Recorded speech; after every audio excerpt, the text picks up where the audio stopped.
So, the general rule when trying to detect a lie is that lies make people uncomfortable. Maybe it's a moral discomfort. They feel like they're doing something wrong. Maybe it's just a fear of getting caught. Maybe it could be anything. So, the general rule for discovering a liar is that there is extra energy inside of them that they have to do something with. This is typically either a moral energy because they feel like they're doing something wrong when they're lying and they don't like that, or it's just a fear of getting caught. They are afraid of the consequences if someone finds out what they're lying about. And this energy flows out of them in some way unless they're able to totally control it, which very few people are able to do. Again, you need to have a baseline. You might see something in someone and think, aha, that's one of the signs Hobbes told me about. But it could be that the person does that all the time, naturally, even when they're telling the truth. So you must have a baseline. I don't want you to go around finding these things in people and accusing them of lying because I told you about them. That said, we're going to go through some of the bodily things people commonly do if they're not telling the truth. And then we're going to look at an even more important and much more accurate sign, and that is the things they say. So first, some of the things people do with their body. First thing you think about is eye contact. People have a regular pattern of eye contact. They're one of those people who either usually looks you in the eye, so they're always talking to you like this, or they're someone who never looks you in the eye and they sort of look all over the place and glance at you every now and then. When someone is lying, they try and cover up their anxiety, and this leads to them acting contrary to their typical behavior. So if you're one of those people who always looks someone in the eye, most likely when you start to lie, you're going to stop looking people in the eye. I'm one of those people.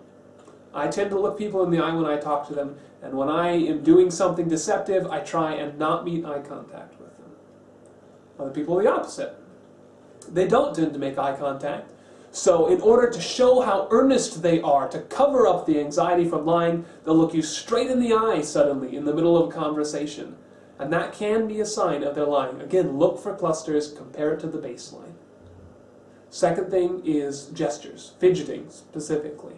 A lot of people, if they have excess energy, if they have a lot of caffeine in their system, or if it's energy from the fear of getting caught, they tend to fidget. They'll gesture more broadly than usual, or they'll kind of shake, or play with their hands, or touch their face, or the back of their head. They have to do things to get rid of this extra energy.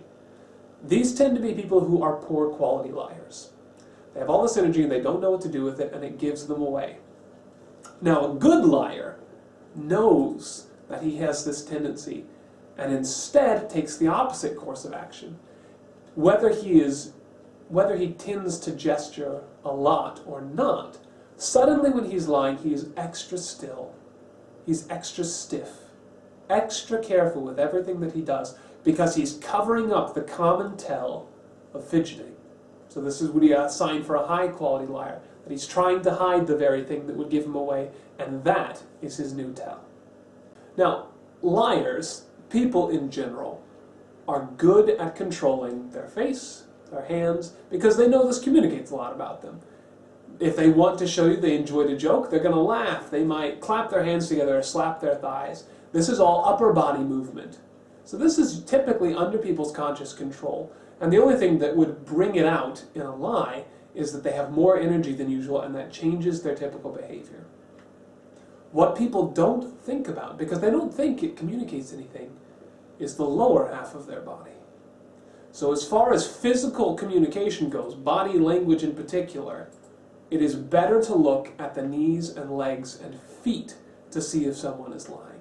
Because liars aren't thinking about that. They're thinking, is my face straight? Am I not giving it away? Am I fidgeting? They're thinking upper body only. So you can tell if you watch. They'll change their posture when they're lying. They'll cross or uncross their legs. They'll point their feet in a different direction. They will behave differently than they do when they're telling the truth with their lower body, because it's not under their conscious control.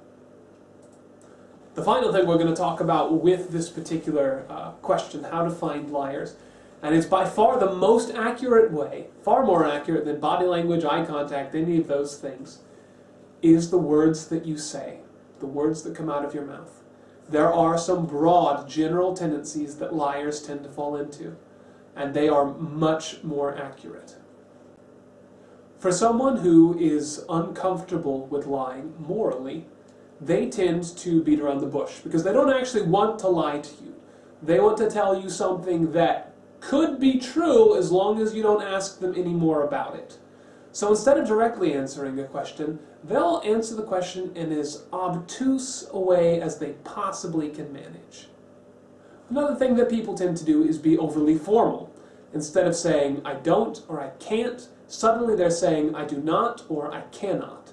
That degree of formality is supposed to give them a sense of truthfulness, but really it's a tell that they're lying. They also tend to switch from positive statements to negative statements. The classic one here is the phrase, I am not a crook. Notice the I am instead of I'm not a crook. And also that he says crook instead of I am an honest man. He says I'm not a crook. Liars tend to focus on the negatives instead of the positives. They also tend to leave out detail. This is why policemen, when questioning someone in a case, getting a statement, they ask them the same questions over and over and over, because a liar will give different details each time, and when pressed, will not be able to remember details from last time because he's having to make them up. Liars tend to be vague. Lies are vague things as a general rule. Liars tend to avoid the uses of phrases like I, me, or mine, and focus on broad things like always, never, everyone. Another way you can tell someone is lying is when they start to use phrases like and more often.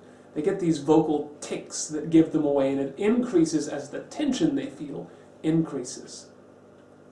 Because a liar is not always sure what he's going to say next, and again that depends on the situation. If this is someone who's had time to practice a lie, that's different. Someone who is lying spontaneously may take a long pause before an answer, much longer than usual, 1 second, 2 seconds, 3 seconds, because they don't know what's going to come out of their mouth next. The final little clue in what people say is a switch into the past tense from the present tense. This allows the person lying to create distance between themselves and the lie that they're telling, and it sort of eases their conscience a little bit, prevents them from being as nervous about the fact. Alright, you know these things now. You know some things to look for in liars. An easy way to look for this is try and find it on TV. People lie in television shows all the time. Watch reruns of political trials. Watch the trial that President Clinton went through where he was talking about his affair that he had. Look for some of these signs. They're there. Things that I've talked about today are there in what Clinton did. They're all over the place. Thank you very much for joining me for week 3. Week 4, our final week, is going to be coming up here, and I think I'm going to keep what we're going to talk about a mystery for now. But I hope to see you next week, and get out there and fight for the truth.